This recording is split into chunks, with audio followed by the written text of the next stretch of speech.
Hi Leo! Welcome po sa ating channel. Ano po ang inyong daily kabay tarot reading for January 9, 2025. Please be reminded kung nakaresonate kayo, comment down. Kung hindi kayo nakaresonate, ibigay niyo po sa iba kasi general reading po ito. This is for you Leo ngayon January 9, 2025.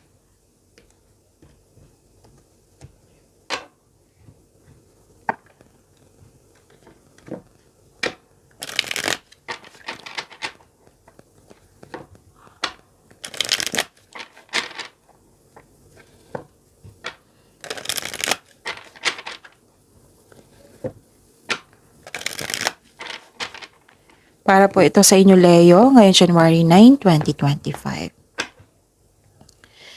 Maraming salamat po sa patuloy na tiwala at suporta sa ating channel at maraming salamat din po sa mga hindi nag-skip ng ads. Gamitin ang reading na ito bilang gabay lamang sa mga hindi pa nag-subscribe. Subscribe na po kayo at click bell notification para malaman nyo na may bago tayong video. Para sa mga gustong magpa-reading po, may lumabas dyan sa screen nyo ngayon. Panoorin nyo po at sundin ang instruction. Calling the attention sa mga suki ko dito na Leo, open na po inyong Monte Cabay Tarot reading. For January 2025. May 6 months from now reading tayo at love life reading po. So message me Leo for schedule. Maraming salamat po. Spirits Guide, mga ganap po para kay Leo. Ngayong January 9, 2025, I need 3 cards po.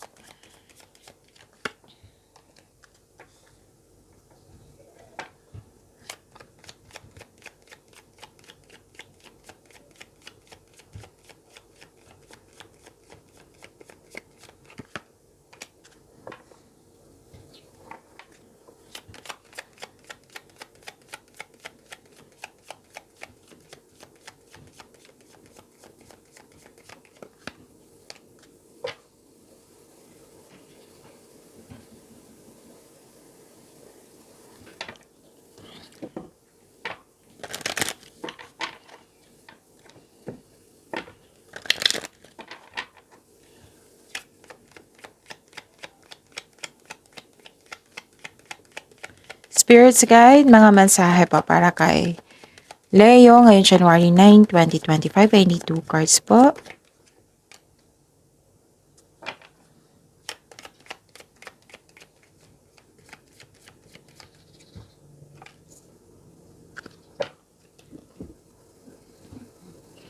Okay, Leo. Ngayon January 9, 2025, may nakita ko ditong harvest time. Harvesting to. Pagbubunga, nag-ani ka. Like for example, sweldo nyo. Pwede din na binayaran kayo sa inyong binigay na serbisyo. Pwede din na may tinanim kayo. Like, pwede din literal ito na harvest ha. Oo, may tinanim kayo, nagbunga, tapos nag-harvest kayo ngayon. Pwede din na like for example, isang new item mo, new product, na slow moving pa, hindi pa kilala, now kilala na, fast moving na. May naalala kayo na sa isang tao na nagkaroon kayo ng loss of connection nito. Naalala mo siya. And dalawang card na nagkasabi dito naalala mo yung taong nagkaroon kayo ng loss of connection. May concern kayo sa isang tao na mahirap kausap, ayaw makinig, sobrang stricto. Pwede din na nagkaroon ng delay sa hinihintay mo, delay sa paggawa ng desisyon kasi may tutol, delay sa paggawa ng action kasi may hesitation. Tapos mag-ingat talaga kayo. Actually, 3 card na nagsabi dito na may naalala kayo sa isang tao na nagkaroon ka ng loss of connection. Okay? May tao dito na parang sinisiraan ka nito. Pwede hindi na kayo nag-usap nito ha. Pwede din ngayon. So, sinisiraan ka, basta may loss of connection dito, pwedeng loss of things or loss of opportunity na pwedeng mangyari ngayon or naalala nyo. So, doble ang ingat. Yung parati kong example sa inyo, Leo, yung loss of things. Like for example, money, pwedeng nakasta, nawala, kinuha na damage, ganun. So, yun, mag-ingat. So, go slow, wag magmadali, take your time. And this is the clarification of your card here na may grasya kayong natanggap, grace and gratitude. So, through gratitude, joy expands. So, magiging happy kayo at the end of the day. Spirits guide, ano po yung energy ni Leo ngayong January 9, 2025.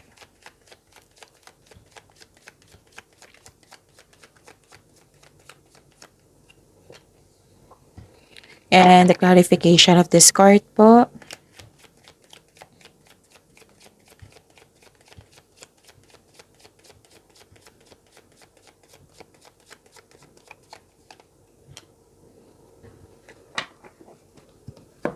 Sa mga may oras dyan, kung gusto nyo panoorin nyo yung 2025 tarot reading, available na po. 2025 tarot reading uploaded noong December 16, 2024. So, at kompleto po iyon. 12 months gabay tarot reading yon na may love reading. Bawat buwan may love reading, career and money reading. So, yun. Hanapin nyo po sa channel natin. Scroll down nyo lang po hanggang sa makita nyo po. Meron din po kayong 3 video. Oo, tungkol sa inyong January 2025. Again, visit our channel at scroll down nyo lang po. Panoorin nyo po kung gusto nyo po. Kung may narinig kayo, may nakita kayong repeating message, meaning to say, pinupush ng cards nyo yan kasi ang ilan sa inyo hindi pa binigyan ng atensyon. Na kung maaari din po, bigyan nyo po ng solusyon at aksyon. Remember, Leo, at the end of the day, alam mo na ikaw lang taong may kakayahan at responsable na gumawa ng sarili mong katotohanan at kinabukasan. So, Leo, ano yung energy ni Leo? This is wisdom. This is wisdom. This is solitude. May ganap na inner truth, divine inspiration, enlightenment.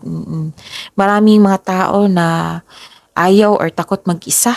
Baliktad naman sa iyo, Leo, maglaan ka ng oras upang ikaw ay makapag-isip ng mag-isa. Soul searching ika nga. So you can restore your energy na by spending time with yourself. Para sa pagbalik mo, you will feel your energy restored. So, pero na naghahanap ka ng sagot sa inyong mga katanungan. So, sabi ng card dito, all life's answers are within you. So, okay? So, ang ilan sa inyo, nag-meditate, nag-long walks, ganon. So, feel free yourself para makapag-isip ng maayos. Tapos mas gusto nyo magpapag-isa, magtrabaho rather than in collaboration. May nakita kong ganyan. And recovery. Wow, this is good. This is recovery. This is releasing, liberation. This is freedom. Dalawang card na nagsabi dito na may freedom na ganap. Choices. Tapos this is a good sign na parang umiiwas ka na or ibilando na muna yung toxicity.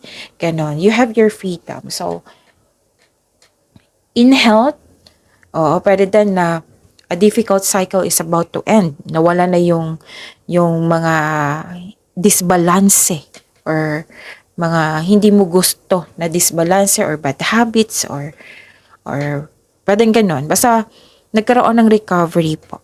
Okay? Nagkaroon ng recovery. Okay? Nalampasan mo na. This is good. This is good news. Okay? Leo. Spirits guide, career and money po. Career and money ni Leo ngayong January 9, 2025.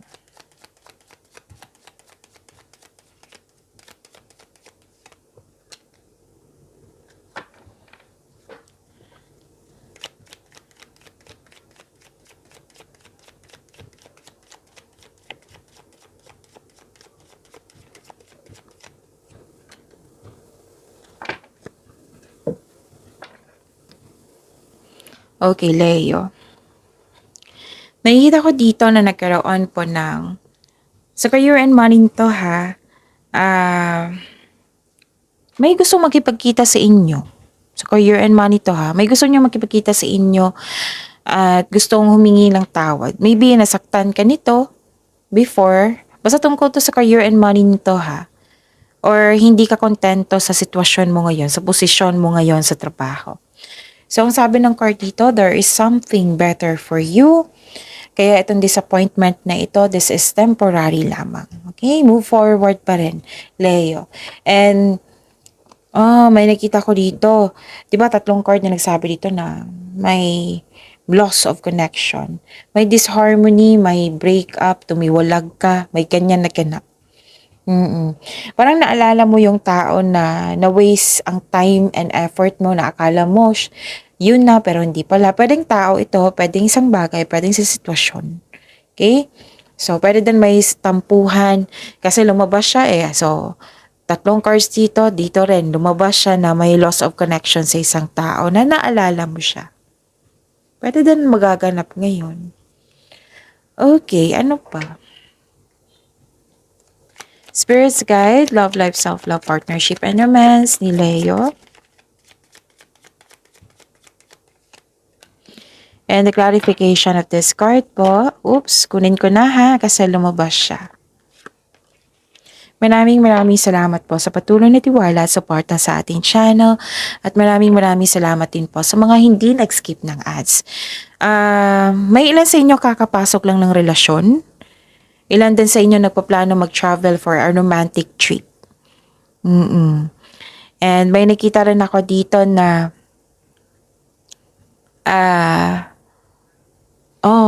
dalawang card na nagsabi dito, Leo, na yung tao ng loko sa iyo, nasaktan ka niya, nagbago na siya, na enlighten, na realize na niya. Siguro guilty, pero abangan na lang natin sa susunod na reading. Baka sa susunod na action niya is may action na. Kasi so far wala pa ako nakitang action dito. Na-realize lang niya na mali yung ginawa niya. And may nakita rin ako dito na hindi mo kayang mag-isa or akuhin lahat, pwedeng responsibilidad ito. So, pagyamanin niyo po yung blessings sa binigay sa inyo, Leo. See you tomorrow. Please like, subscribe, and click the button for notification para updated po kayo sa daily tarot reading natin. Maraming salamat po.